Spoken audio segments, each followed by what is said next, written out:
Bom, então vamos lá. Vamos para o que interessa. Nas últimas aulas, vocês tiveram o quê? Aula de classe de palavras, né? Vocês viram tudo ali: verbo, adjetivo, substantivo, pronome, advérbio. Ai, não lembro mais o que tem. Enfim, isso aí, né? Bom, hoje, alguém segue o desafio nas redes sociais, porque postaram lá no Instagram o que a gente ia ter hoje, que ia ser o quê? Uma pequena revisão de fonemas e morfemas, né? Alguém tem alguma ideia do que sejam fonemas e morfemas? Todo mundo aqui acabou de sair do ensino médio, como é que tá a situação de vocês? Alguém já fez faculdade, está tentando de novo? Camille está no terceiro ano. Giovana também. Eduarda formou em 2019. A maioria no terceiro ano. Formou em 2019. Ah, legal. Então já dá para ter uma ideia da faixa etária de vocês, mais ou menos. Ai, gente, meu cabelo tá uma bagunça, não consigo organizar de jeito nenhum. Tá. Então, bom, olha o que o Vitor aqui falou. Fonemas são os sons que representam as letras. Interessante, Vitor, muito interessante. Quase lá, quase, quase, quase. São os sons que representam as letras. Mais pra frente você vai entender por que foi quase. Foi na trave. E morfemas, alguém tem uma noção do que seja? O que sejam morfemas? Morfemas. O que vem na cabeça quando vocês pensam em morfemas?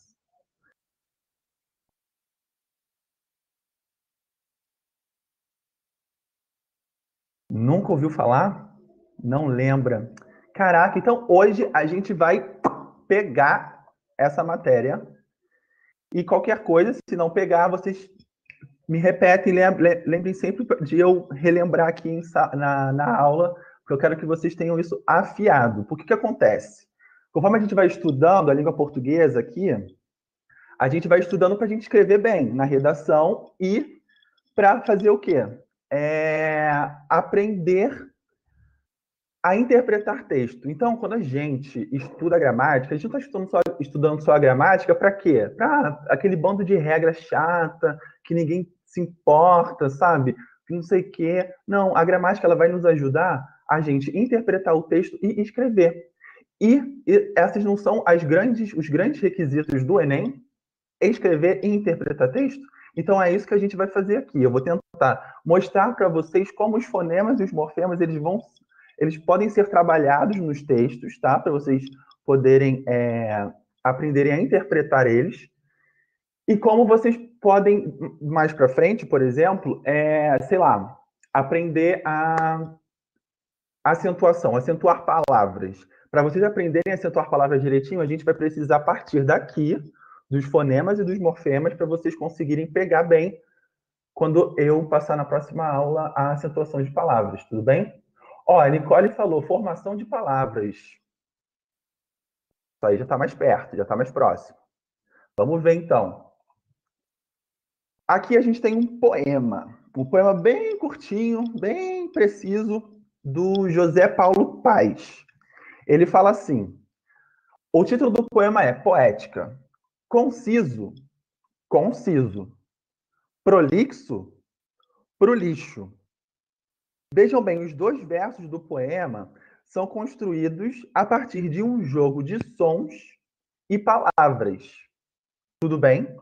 Então, temos sons e temos as palavras aqui que estão sendo brincadas, estão sendo manejadas, e os sons também. No primeiro verso, a gente tem conciso e conciso. Eles possuem o mesmo som? Conciso e conciso? Eles têm o mesmo som? Sim, né? É até um pouco difícil se a gente não estivesse lendo, de acompanhar qual é a diferença um do outro. A gente teria que falar, o que você está falando? Bom, da mesma forma, prolixo e prolixo têm o mesmo som? Já não tem o mesmo som. Por que não tem o mesmo som?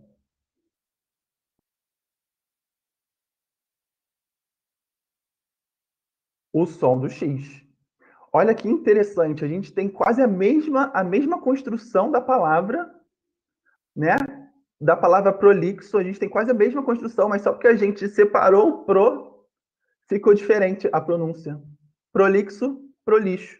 E mudou totalmente o sentido da coisa, né? Então, ó, considerando o aspecto semântico do texto, o que é o aspecto semântico? São as palavras. Considerando as palavras do texto, as palavras e seus significados, qual a diferença de sentido há entre conciso e conciso? Qual que é a diferença de sentido?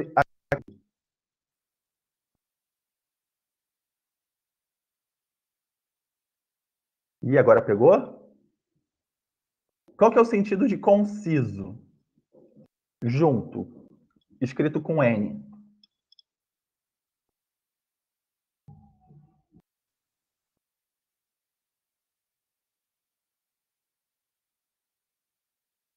Vou esperar só mais um pouco.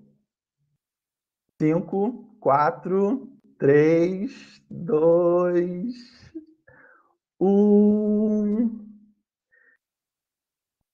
e meio.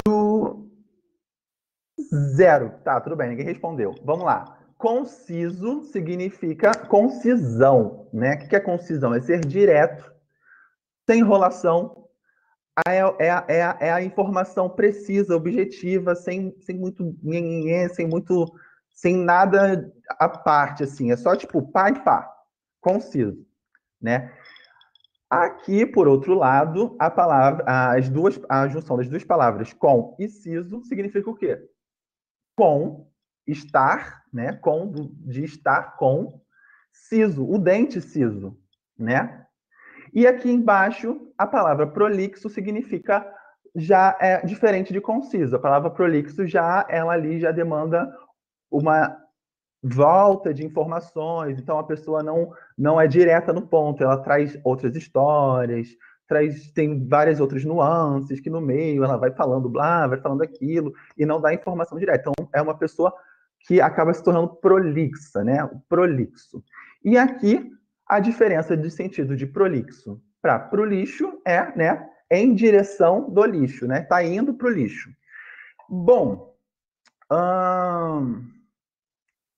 o que o eu lírico pensa a respeito da concisão? Vamos pensar assim: se ele está dizendo conciso, conciso, conciso, prolixo, prolixo, o que ele está querendo dizer aqui? Ele está querendo dizer que ser conciso é a mesma coisa que estar conciso, né? É a mesma coisa que estar com um dente ciso. E o que é conhecido, pelo que o dente ciso é conhecido pela dor, né? Dói muito, para tirar dói, para nascer dói, é horrível. E o prolixo, prolixo. Ou seja, o que ele está querendo dizer aqui com a concisão e a pro, prolixidade? Não sei se essa palavra existe. E a palavra prolixo, né? O que ele está querendo dizer? Conciso, conciso. Conciso dói. Prolixo, prolixo. Não vamos usar também o prolixo. Pensando nisso, o poema, ele defende o que o autor está querendo dizer. Veja bem, o autor está querendo dizer assim, que a gente precisa ter concisão. Por mesmo que doa, a gente precisa ter concisão. É uma coisa natural do ser humano, a gente precisa ser mais conciso. E o prolixo não, o prolixo a gente joga fora. Pensando nisso, ele está sendo conciso ou ele está sendo prolixo no poema dele? Ele está sendo conciso, porque ele está indo direto no ponto, certo? Exatamente, gente. Bom, é muito interessante a gente perceber isso, porque a unidade básica da comunicação é a palavra, né? A palavra pode ser dividida em unidades menores, como sílabas e os sons. Então, aqui a gente tem várias palavras diferentes, com sons parecidos, mas que as pequenas unidades delas, as menor unidade delas, na verdade, se diferenciaram. Então, houve uma oposição, e por isso a gente acabou criando dois sentidos diferentes, né? de uma palavra para outra, de conciso para conciso, e prolixo e prolixo. Então, mais uma vez, a unidade básica da comunicação é a palavra. A palavra pode ser dividida em unidades menores, como sílabas e os sons. Então, aqui a gente tem a escrita, a representação fonética do som conciso e do som prolixo. Olha que interessante, a gente representa de forma diferente. Por quê? Porque o símbolo da fonética vai tentar ser bem mais preciso do que a letra, né? Então, ó, o K, ele tem som de K. Então, conciso. O O, ele é um som nasal, então ele tá assim, contínuo, para a gente saber que a pronúncia tem que ser nasal, então conciso. Olha que interessante, no final termina com U, não termina com O, diferente da escrita, né? Aqui é a mesma coisa, prolixo. Quando a gente fala, a gente não fala conciso, prolixo. A gente fala conciso, prolixo. É a maneira como a gente produz o som. Então, a fonética, a gente já tem daqui que saber o seguinte, que ela vai tentar ela vai tentar trazer, ela vai tentar não, ela vai estudar os sons da fala, né? As unidades sonoras que constituem uma palavra, ao serem pronunciadas, são chamadas de fonemas. Então, fonema é a menor unidade sonora das palavras. Toda palavra que a gente pronuncia, ela tem é quase como se fosse lá na biologia o átomo, que é a menor parte da existência de vida, mas mesmo sabendo depois que ele também se divide em várias outras partes, até então o átomo era a menor parte da existência de vida. Aqui, quando a gente está falando de fonética, as unidades sonoras que constituem uma palavra, ao serem pronunciadas, são chamadas de fonemas, ou seja, a menor unidade sonora das palavras. Então, por exemplo, aqui a gente tem vários sons. Na palavra conciso, a gente tem vários sons. Tem o som do K, tem o som do ON, tem o som do S, tem o som do I, tem o som do Z, S, perdão, e tem o som que a gente pronuncia o O. Tudo bem? Então, lembra disso, o fonema é a menor unidade sonora das palavras. Tudo bem até aqui, gente? A informação chegou para vocês? Vocês estão me ouvindo? Estão me acompanhando? Estou falando muito rápido? Estou me embananando na hora de falar? Então, vamos continuar.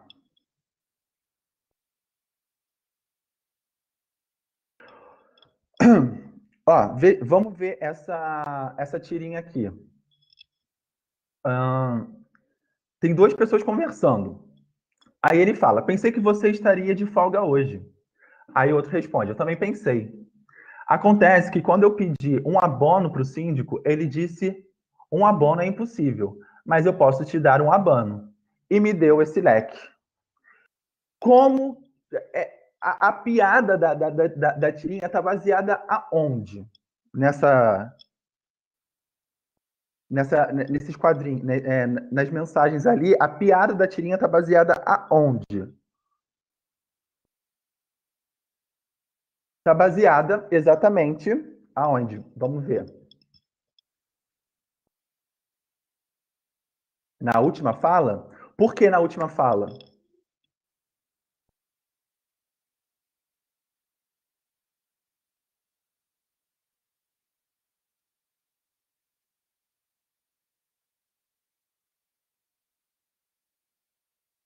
A Paola falou abano e abono.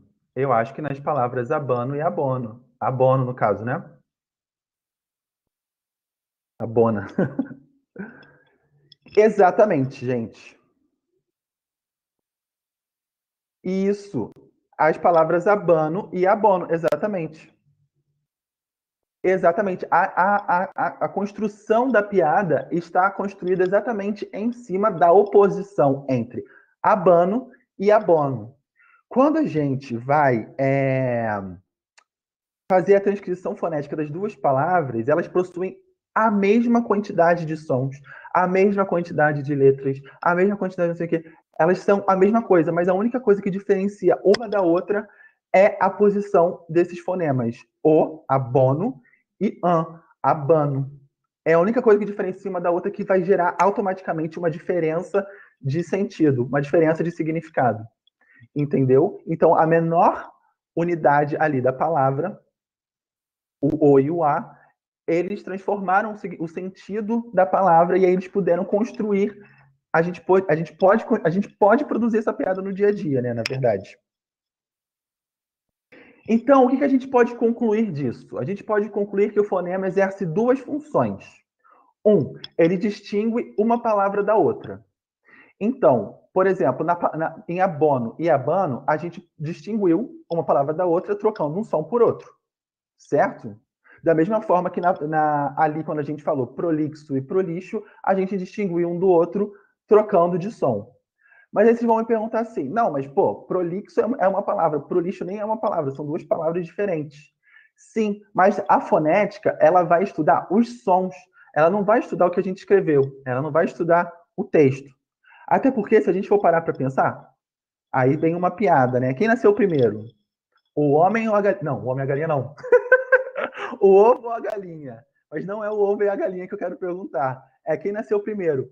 A fala ou a escrita? O que vocês acham que nasceu primeiro? A fala.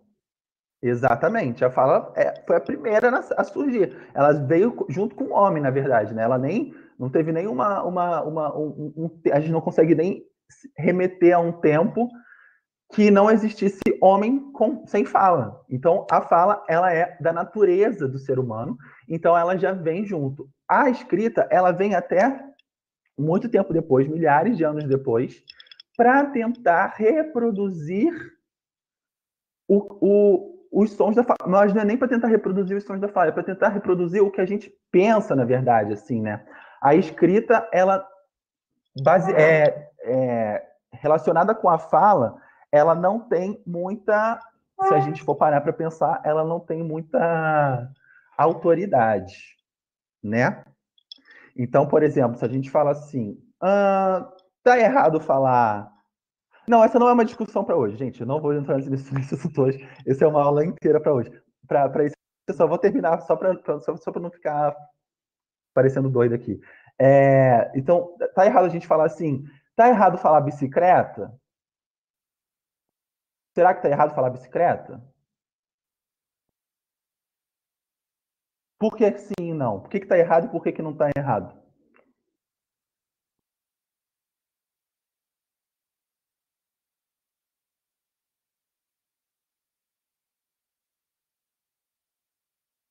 Por que vocês acham que estaria errado falar bicicleta ou não estaria errado?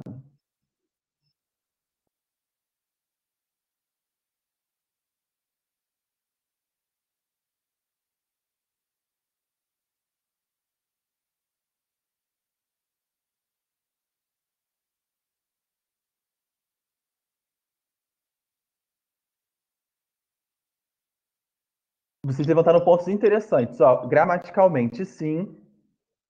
E o Vitor falou, isso é uma questão muito cultural. Falar que alguém fala errado é preconceito linguístico. Aí a Vitória complementou, porque é bicicleta com L. Porque independente de estar errado gramaticalmente, a bicicleta traz uma informação de que é uma bicicleta. Tá, entendi, exatamente. Mas aí entra uma outra questão, porque, por exemplo, se a escrita ela está tentando fazer o quê? Reproduzir o som da fala, por que você está me dizendo, então, que o certo é escrever é com L? Se na fala as pessoas estão falando com R. As pessoas não começam a falar bicicleta com R simplesmente porque elas querem. Um belo dia, elas simplesmente começam. Sabe? Tipo, ela acordou um belo dia e falou assim: quero falar bicicleta com R, não quero mais falar bicicleta. Não é uma escolha, a pessoa simplesmente fala. Estão me acompanhando nesse pensamento? Doideira, né? Mas eu vou terminar por aqui, vou deixar vocês instigados e a gente vai voltar nisso depois lá na aula de variação linguística. Senão a gente foge totalmente do assunto. Bom, então o fonema ele tem duas funções: distinguir uma palavra de outra e sozinho ou ao lado de outros fonemas constituir palavras. Por quê? Porque quando a gente tem uma palavra, a gente tem diversos fonemas, diversos sons, correto? E a gente distingue uma palavra da outra mudando esses sons. Então vamos ver aqui, ó. Quando queremos representar na escrita os sons da fala, utilizamos as letras. Então a gente tem aqui uma descrição fonética e uma descrição e uma escrita com letra. Não lembro se tem um nome para isso. Enfim, mas em grafia. Sei lá, enfim. Então aqui a gente tem duas representações diferentes do que a gente fala. Aqui é pelo som, aqui é um sistema que a humanidade inventou para poder reproduzir as informações que os sons que a gente passa em textos, né? Então, a letra é a representação gráfica dos fonemas da fala. Então, a gente tem os fonemas e a representação gráfica deles, entendeu? Porque se você for parar para pensar, na verdade, quando a gente poderia pensar assim, bom, se a gente já tem a escrita fonética, então por que a gente precisa inventar a escrita, né? A representação gráfica dos fonemas para escrever texto? A gente não fala simplesmente com os símbolos fonéticos, escreve com os símbolos fonéticos. Tem como fazer isso? Porque se a gente faz isso, a gente foca só na parte da representação. A gente não consegue, tipo, ir além do texto, sabe? Interpretar o texto. Vai ser só a interpretação da descrição fonética é só para a gente poder pronunciar, mas ela não nos auxilia a interpretar o texto, a ir além do texto, a fazer, por exemplo, poesia, poema. Não, isso, as palavras em texto, né, em escrita, elas nos ajudam nisso bastante, mas isso também já é uma outra discussão. Aí vamos entrar aqui nessa questão. Os fonemas classificam-se em vogais, semivogais e consoantes. Tudo bem? Então a gente tem os fonemas, que são o quê? As menores unidades sonoras de uma palavra. E os fonemas eles podem ser classificados como vogais, semivogais e consoantes. Vamos prestar atenção nessas duas palavras aqui. Aqui nós temos tanto vogais, como semivogais, como consoantes. Vocês lembram quais que são as vogais, quais que são as semivogais e quais que são as consoantes?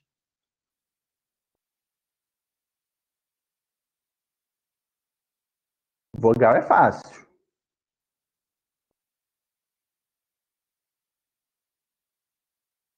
Vogais e consoantes, sim, né? Semi, não.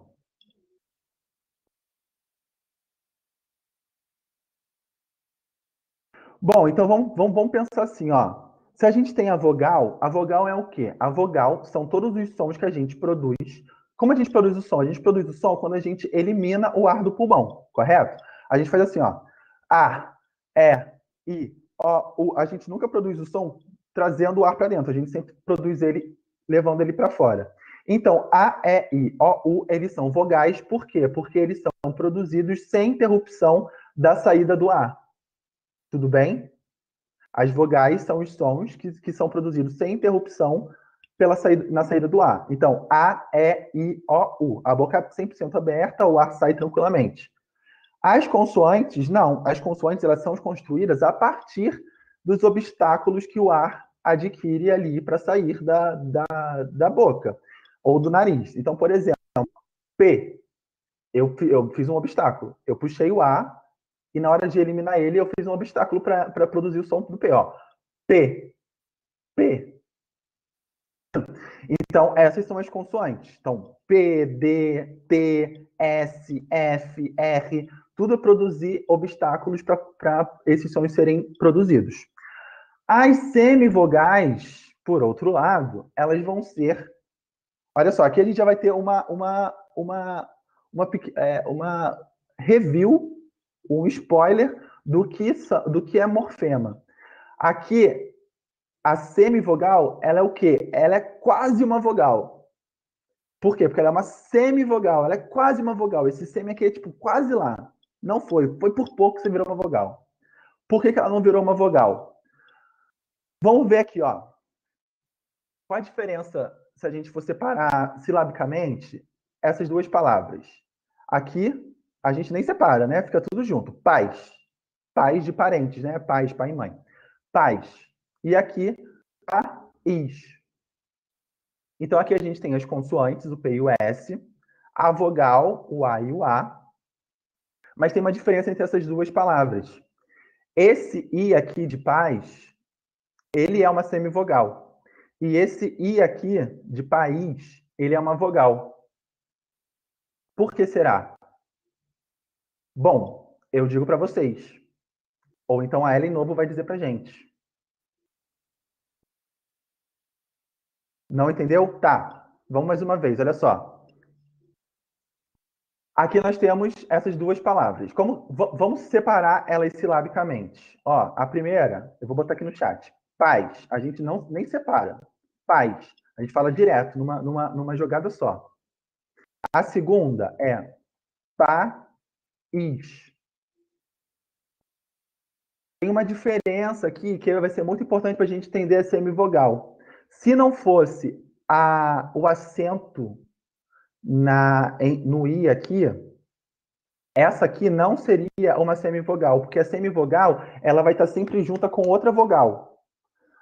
Porque ela não tem força o suficiente para se transformar numa vogal por si só. Quando não conseguimos dividir, então temos uma semivogal? Não, presta atenção. Também, porque quando a gente não consegue dividir é porque é uma semivogal. Mas ela não é uma semivogal porque a gente não consegue dividir, entendeu? Porque, por exemplo, esse I aqui, ele não tem força suficiente para produzir uma sílaba sozinha, para ser uma vogal. Esse I aqui tem. Por que esse I aqui tem? Porque ele tem, ó, país. Ele tem uma força na produção dele. Diferente desse aqui, que é paz. Ele quase não é pronunciado. Ele está ali só para dar uma força para o S, basicamente. Paz. Entendeu? Por isso, por ele não ter essa força, ele é uma semivogal. Ele não é uma vogal ainda. Entendeu? Porque ele não tem força e porque ele não vai conseguir formar uma sílaba por conta própria, que nem em país. País já tem a força, então a gente consegue separar. País. São duas sílabas. Paz, não tem como separar os dois. Entenderam, gente, a diferença de vogal, semivogal e consoante? Tá tudo certo?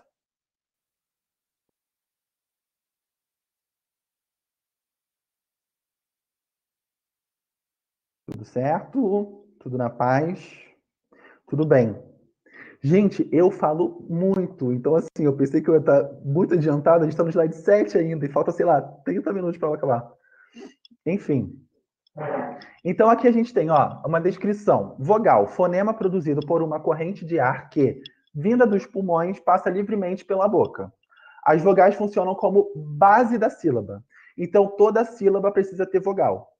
Toda sílaba precisa ter vogal, porque a gente não consegue construir palavras sem sílaba. Sem vogal. Não tem uma palavra na língua portuguesa, pelo menos, que a palavra toda seja construída só com consoante. Semivogal, fonema produzido como vogal, porém pronunciado mais fraco, com baixa intensidade. Por isso, não constitui sílaba sozinho e sempre acompanha uma vogal. Então, a semivogal vai estar sempre acompanhada de uma vogal. Então, quando você vê um encontro de vogais ali, duas vogais juntas, você vai ter uma semivogal ali, em algum lugar, ou antes ou depois, ou antes e depois. E consoante, fonemas que, em sua produção, a corrente de ar vinda dos pulmões encontra obstáculos. Então, o obstáculo pode ser a língua, os dentes, os lábios, a úvula, sei lá, a glote, pode ser diversas coisas. Sílabas. Então, a gente já viu vogal, semivogal, consoante e sílabas. As sílabas são fonemas, ou grupo de fonemas, pronunciados numa só emissão de voz. A base da sílaba é a vogal. Sem ela, não há sílaba. Sem vogal, não há sílaba. Na língua portuguesa, não encontramos palavras completas sem sílaba. A gente precisa da sílaba para produzir. Ai, gente, eu tô falando sílaba, mas é vogal que eu tô querendo dizer. A gente não tem vogal, as palavras sem vogais, sem vogal, só com vogal. E aí a gente tem dois tipos de sílabas, tudo bem? Temos as sílabas tônicas e as sílabas átonas. Isso aqui vocês já viram isso há muito tempo na escola, eu estou só dando uma revisada para vocês lembrarem, para vocês terem uma noção. Porque, por exemplo, para a gente entender a acentuação, vocês vão ter que entender a diferença de sílaba tônica e sílaba átona, né? Então, a sílaba tônica, ela é qual? A que é pronunciada com mais intensidade. E a sílaba átona é a que é pronunciada com menos intensidade. Então, toda palavra vai ter uma sílaba que é pronunciada com mais intensidade e todas aquelas outras que não têm tanta intensidade. Entendeu? Então, uma palavra vai ter, vamos supor, sílaba átona, sílaba tônica, sílaba átona. Toda palavra vai ter isso, tá? Classificação das palavras quanto à posição da sílaba tônica. Vejam bem, aqui começa a nossa aula de acentuação, que vai ser lá daqui a uma semana ou 2 semanas, não sei, dependendo de como eu vou conseguir concluir essa aula. Aqui, a classificação das palavras quanto à posição da sílaba tônica. Então, nós temos as oxítonas, as paroxítonas e as proparoxítonas. Só. A gente só tem 3 tipos de sílabas tônicas: oxítonas, paroxítonas e proparoxítonas. Simples. Qual que é a questão entre elas? A oxítona é a última sílaba, quando a sílaba tônica é a última sílaba. Por exemplo, assim, vocês. Vejam só, assim tem 2 sílabas. Então, assim, assim, assim, a sílaba assim é a mais forte. Vocês, a sílaba 6 é a mais forte. Paroxítona, quando a sílaba tônica é a penúltima sílaba da palavra. Paroxítona, quando a sílaba tônica, a sílaba mais forte, é a penúltima sílaba da palavra. Então, criatura, independência. Proparoxítonas, quando a sílaba tônica é a antepenúltima sílaba da palavra. Plácidas, dramático, dramático, plácidas. Então, veja que interessante. Tanto a proparoxítona, tanto a paroxítona como a oxítona, elas vão ocorrer em todas as palavras. Só tem esses 3 tipos de sílabas. Então, pode ser uma palavra enorme ou pode ser uma palavra pequena, pequenininha, assim, tipo, por exemplo, baú. Vai ser uma dessas. Entendeu? Então, vamos pensar, por exemplo, numa palavra gigante. Ó, vou botar no chat. Inconstitucionalissimamente. Essa palavra é uma palavra oxítona, paroxítona ou proparoxítona?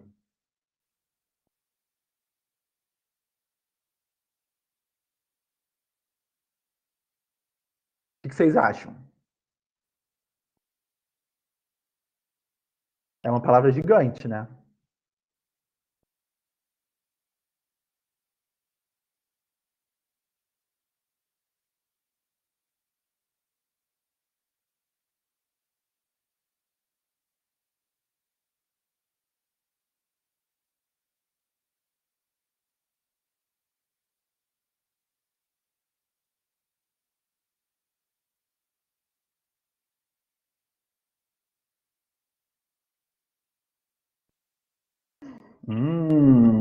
Muitos achos aí, muitos achos.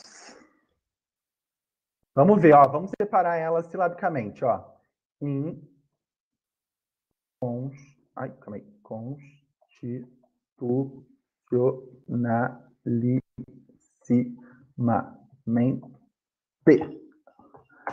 Bom, inconstitucionalissimamente. A sílaba mais forte daqui, a sílaba tônica, é amém. Percebam.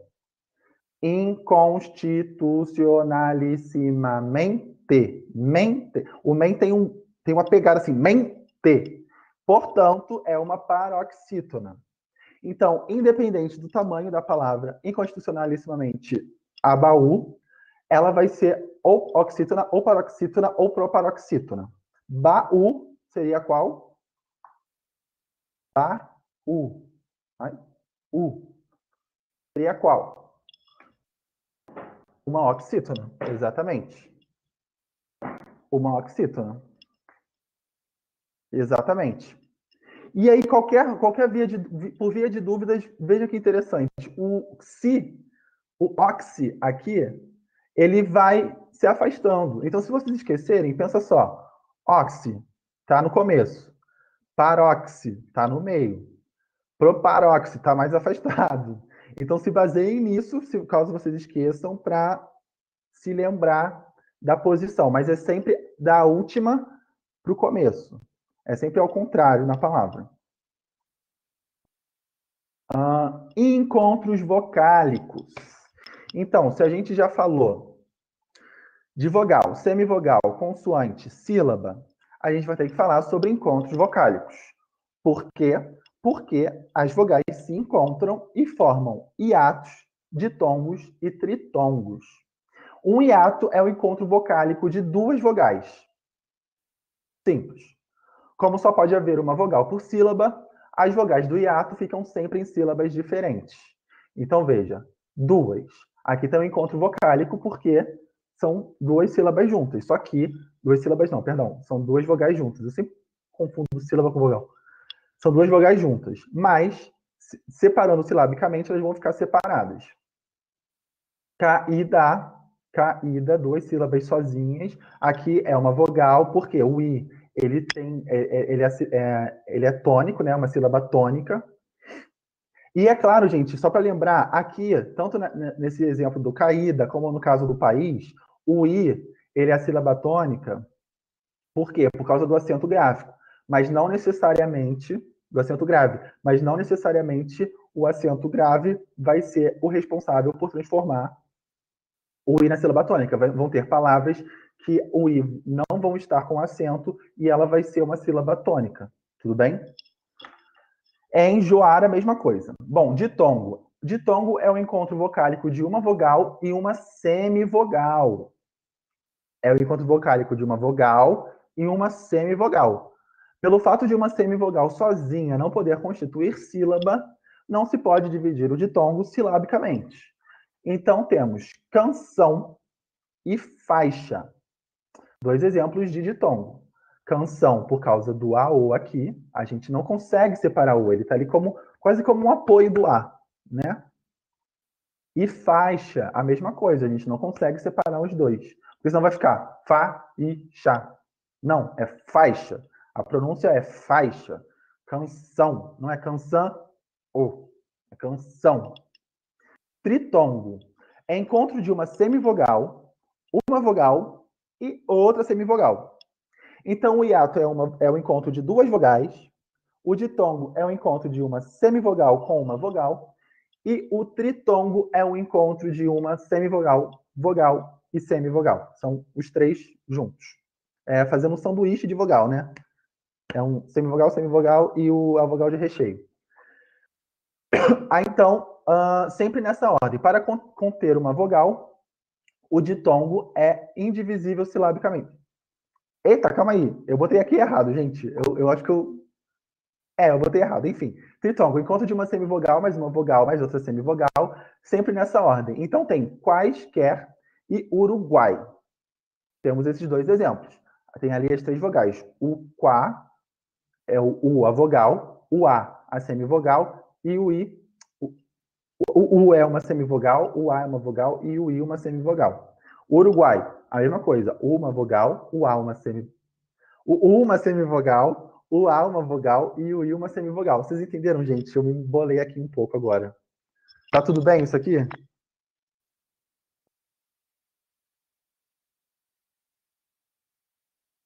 Ai, que bom, porque eu dei uma embolada aqui, nossa senhora. Enfim, vamos lá. E se a gente tem os encontros vocálicos, a gente também tem os encontros consonantais, né? Mas os encontros consonantais vão ser os dígrafos, que são uma combinação de duas letras que representam um único fonema. Combinação de duas letras que representam um único fonema. Vamos ver aqui, então, como é que isso funciona. O encontro consonantal, ele não vai ser necessariamente só um encontro de consoantes, né? Duas consoantes juntas. Ele pode ser também um encontro de uma vogal com uma consoante. A questão do dígrafo é que ele vai representar apenas um som. Ele vai representar apenas um fonema. Entenderam? Então vamos ver aqui, ó. Retumbante. Retumbante. Quando a gente vai transcrever isso aqui foneticamente, o U é, esse é um som nasal, então a gente vai botar só retu com um U com tio. Então vai ficar retumbante, vai ficar só um som aqui. Assalariado tem dois S's, mas tem apenas um som, que é o S. Queixo tem. Ai, perdão. Queixo tem o Q e o U, mas só sai o som do Q. Queixo. Mesma coisa. Calha, banha, rainha, lento. É a mesma coisa. Lento. A gente não pronuncia o N. A gente faz o som do E pelo nariz, né? É um som nasal. Cinto, a mesma coisa.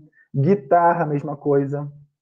Né? Aqui, tanto o RR como esse gui aqui, né? Gui e o R. Bom, aí aqui a gente tem esse poema, que a gente vai dar uma analisada para ver como é que está funcionando aqui os fonemas.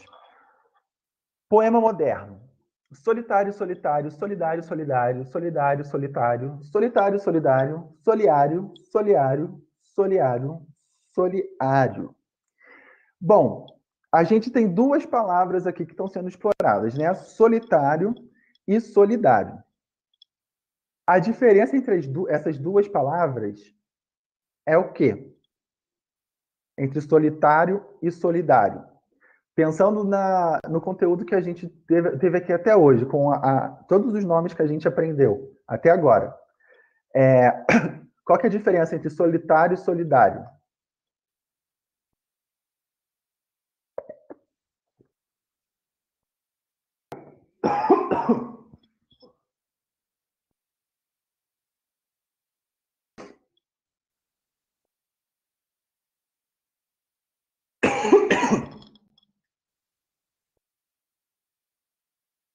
Sim, mas vamos pensar assim, ó. Vocês estão certos, ó. Solitário é sozinho e solidário ajuda os outros, né? Solitário é uma pessoa sozinha.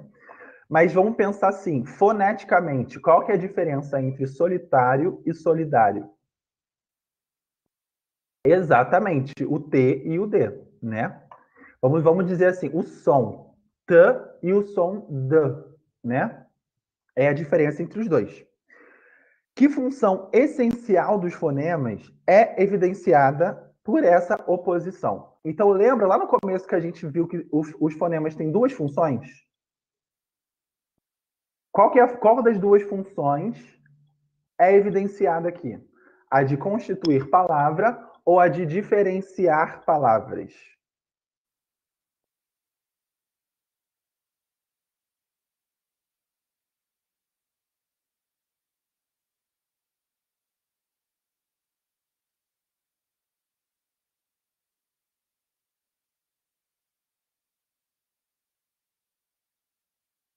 Aí. Diferenciar, exatamente. Então, aqui a gente está vendo, mais uma vez, essa função do fonema, né? Que está diferenciando as palavras solitário e solidário. E a gente está vendo ela sendo construída no poema. Né? A gente está vendo aqui um sentido sendo construído. Então, vamos pensar assim também. Ó. É claro que essa informação que eu vou passar agora, ela é uma informação para quem tem mais um conhecimento maior de sons fonéticos da língua portuguesa, né? Mas, por exemplo, o som T e o som D, eles são sons oclusivos, ou seja, são sons que são produzidos pela saída de ar da boca com obstáculo. Os dois têm obstáculo com a saída de ar. Ele é um som oral, ou seja, os dois saem o ar sai pela boca. Eles são um som linguodental, ou seja, a gente precisa colocar a língua no céu da boca junto com o dente para produzir os dois, mas eles têm uma diferença entre um e outro. Olha que interessante a diferença entre um e outro. O som T é um som surdo, e o som D de solidário é um som sonoro.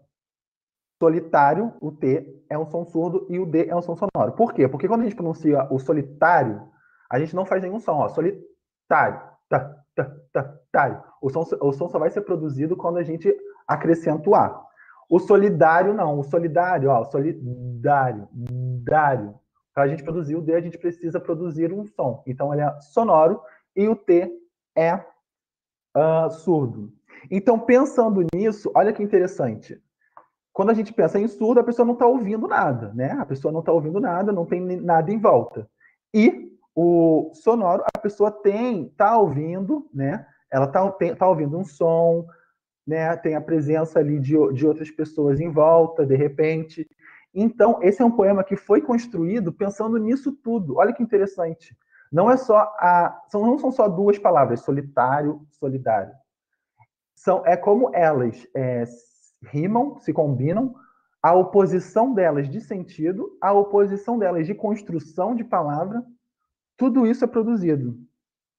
Aí na última coluna a gente tem um espaço em branco. Ó, solitário, solidário, solitário, solitário, solidário, solitário, solidário, solidário. E aqui tem um espaço em branco. Para quê? Para ter a interação do leitor, para ele mesmo colocar ali o que ele prefere, solitário ou solidário. E aí, qual que você escolhe? Solitário ou solidário? Qual que vocês escolhem? Solitário ou solidário? Me digam aí. Vocês preferem estar solitários ou preferem estar solidários?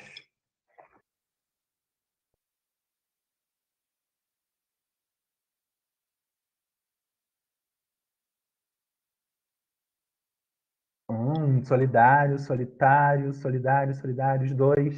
Ah, arrasou, Júlia. Arrasou na resposta. Eu ia dizer os dois também. A vida é uma questão de equilíbrio, exatamente. A vida é uma questão de equilíbrio. Às vezes é muito bom ficar sozinho, né? Às vezes ajudar o outro é um pouco chato, vamos ser sinceros. Vamos ser sinceros, gente. Bom, até aqui, então, foi a nossa questão de fonemas, a nossa revisão de fonemas.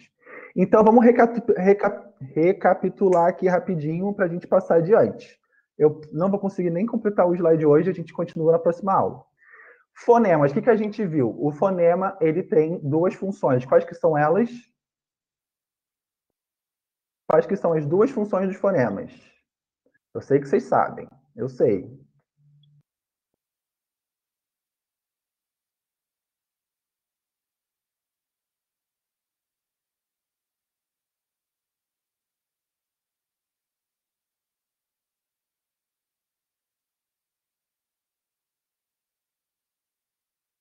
Diferenciar, distinguir uma palavra da outra e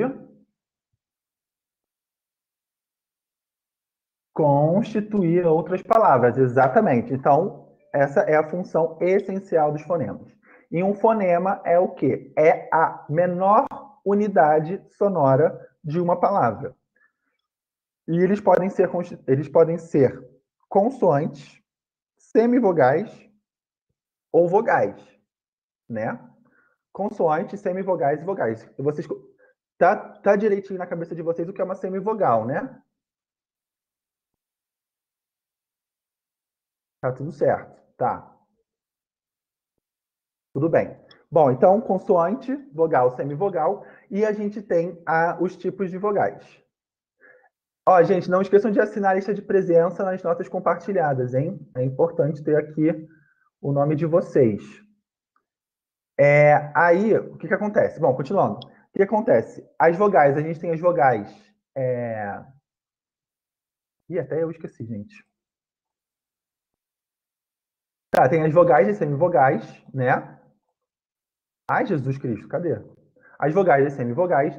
Aí a gente tem as sílabas, que podem ser as sílabas tônicas e sílabas átonas. As sílabas, o quê? Elas só são constituídas a partir de vogais. Então, não vai existir sílaba na língua portuguesa sem uma vogal.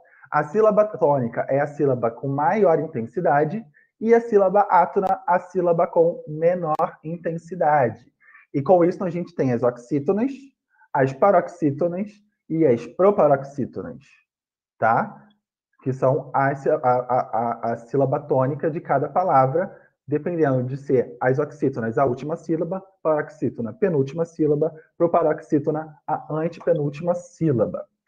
Temos os encontros vocálicos, que são o quê? Hiatos, encontros com duas vogais de tongo, encontro de uma vogal e uma semivogal, e tritongo, um encontro de uma semivogal, uma vogal e uma semivogal.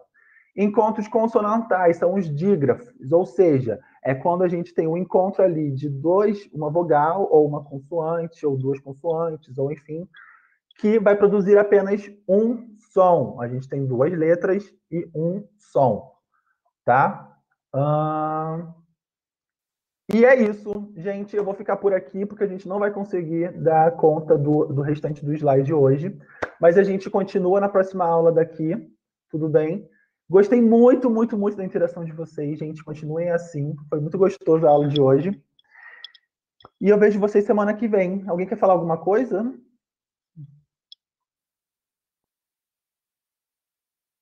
Muito obrigado, gente. Obrigado vocês pela atenção.